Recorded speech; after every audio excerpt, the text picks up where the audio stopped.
Hey yo yo yo, salut les turfeuses, salut les turfeurs, bienvenue pour un nouveau pronostic de Benoît Requin. Ok, place au pronostic du quintet du samedi 31 mai direction Auteuil pour le prix Ardati. 3600 mètres, 15 partants car le 7 est non partant, réunion 1, course 8, indice de confiance 2 sur 5. Petit retour sur le quintet de ce jeudi. Dans mon pronostic, je vous ai donné le tiercé en 3 chevaux. Et cette vidéo, je la tourne avant l'arrivée du quintet de ce vendredi. Et je reviendrai dessus demain. Ok, c'est parti, on commence le pronostic. Et on commence avec le numéro 1, Celtic Warrior. Et on écoute Donatien Sourdeau de Beauregard. Écoutez, Celtic Warrior est bien, hein, mais il revient en S sous une lourde charge. De plus, il va faire très chaud, ce qui n'est pas l'idéal.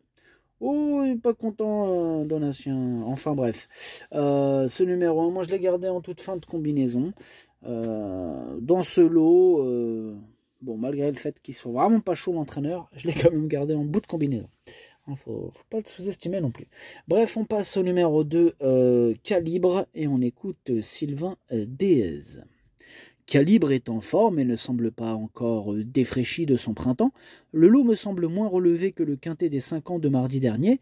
Même s'il doit porter du poids, il a sa chance. Le raffermissement du terrain n'est pas un souci. Il va partout et aime les pistes porteuses. Ok, merci Sylvain. En tout cas, ce numéro 2, dans ce lot, effectivement, je le vois bien taper dans les toutes premières places. Je l'ai mis sur le podium, moi, à la 2e place. On passe au numéro 3. Comment il s'appelle le numéro 3? C'est Héraliste. On n'aura pas les commentaires de l'entraîneur d'Héraliste. C'est Chaillé, Mr. Chaillé. Chaillé est parti pêcher avec Captain Ian Barbaro. Captain Ian Barbaro, bref, amusez-vous bien. Alors, ce numéro 3, lui aussi je l'ai gardé, mais beaucoup plus loin que le précédent cité. Je l'ai mis en bout de combinaison, en toute fin de combinaison. On passe au numéro 4. Polyrisque. Alors, ce numéro 4, c'est un regret, c'est mon 2e cheval de complément en cas de non partant. On passe au numéro 5, Fiction du Berlay, et on écoute Augustin Adeline de Bois-Brunet. Fiction du Berlay est très bien, elle trouve une tâche bien plus simple que la dernière fois. 3900 mètres, cela aurait été parfait, mais elle a déjà bien réussi sur ce parcours. Elle a une très bonne chance, j'aimerais bien qu'elle trouve son jour à ce niveau. Eh bien, j'aimerais bien aussi, puisque c'est Fiction du Berlay, c'est ce numéro 5 que j'ai décidé d'installer en tête. On passe au numéro 6, Transatlantique, que je n'ai pas retenu, mais attention, je l'ai parié. C'est lui le chef et le capitaine de ma petite liste des possibles casseurs de tickets repérés.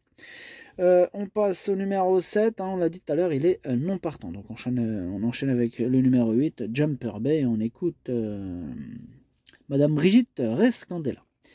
Écoutez, Régis Schmidin, pardon. Jumper Bay est assez régulier dans cette catégorie depuis le début de l'année, donc on attend une confirmation de sa part, mais dans ces courses-là, il faut que tout se passe bien pour réussir. Sachez que les 3600 mètres ne vont pas le déranger. Eh bien, tant mieux. En tout cas, moi, il fait partie de mes préférés, ce numéro 8. Je le vois bien batailler pour les toutes premières places. Je l'ai mis 3e. On passe au numéro 9, Lyon Kirikou. Bon, on n'aura pas les commentaires de l'entraîneur. C'est Jean-Philippe Dubois qui est parti pêcher avec ses amis, amuse-toi bien. Ce numéro 9 aussi, je le vois bien terminer à l'arrivée. Je le vois même frapper un grand coup puisque je l'ai mis assez haut. Je l'ai mis 4e. On passe au numéro 10 qui m'embête. Le numéro 10, c'est Lucky One. C'est celui qui m'embête le plus. C'est lui mon gros regret. C'est lui mon cheval de complément. Cas de partant, attention, possible cassage en vue. On enchaîne avec le numéro 11, Illico. Lui, je ne l'ai pas retenu, mais il est à l'arrière de ma petite liste des possibles troubles faits. Le numéro 12, maintenant, c'est Just Jock. Alors, ce numéro 12, je ne l'ai pas du tout retenu. J'en ai préféré d'autres, tout comme d'ailleurs le numéro 13, lui non plus. Je ne l'ai pas gardé. C'est Jakarta de Beaune, ce numéro 13. Donc, je le laisse de côté. On passe au numéro 14, Just for Win. Et on écoute Madame Elodie Lambert. Just for Win va bien et nous sommes assez confiants. Il a très bien fait pour ses débuts à Auteuil en dernier lieu. Il a désormais l'avantage de connaître cet hippodrome. Il a bien récupéré. Il me semble pris à une valeur où il peut se montrer compétitif. Ok, merci madame. En tout cas, ce numéro 14, il me plaît bien. Attention à lui, moi je l'ai mis 6e. On passe au numéro 15, Jaborossa, et on écoute Michael Serror. Jaborosa est bien, elle se retrouve en bas de tableau, ce qui n'est pas forcément un désavantage, car porter beaucoup de poids pour une petite jument n'est jamais évident. Je préfère donc la voir en bas de tableau en première épreuve. Et oui, effectivement, en bas de tableau, pourquoi pas, hein, ce numéro 15, il peut finir à l'arrivée, en tout cas moi je le pense, je l'ai gardé, je l'ai mis 5e. Et on termine avec le numéro 16, c'est Ushua Desobo, que je n'ai pas retenu, mais qui est en plein milieu de ma petite liste des possibles troubles faits. Le pronostic, ça donne 5, 2, 8, 9, 15, 14, As, 3. Merci d'avoir suivi cette vidéo. N'hésitez pas à mettre un pouce bleu si la vidéo vous a plu. Pour accéder à tous mes tickets pour la course du quintet, rendez-vous directement en description de la vidéo.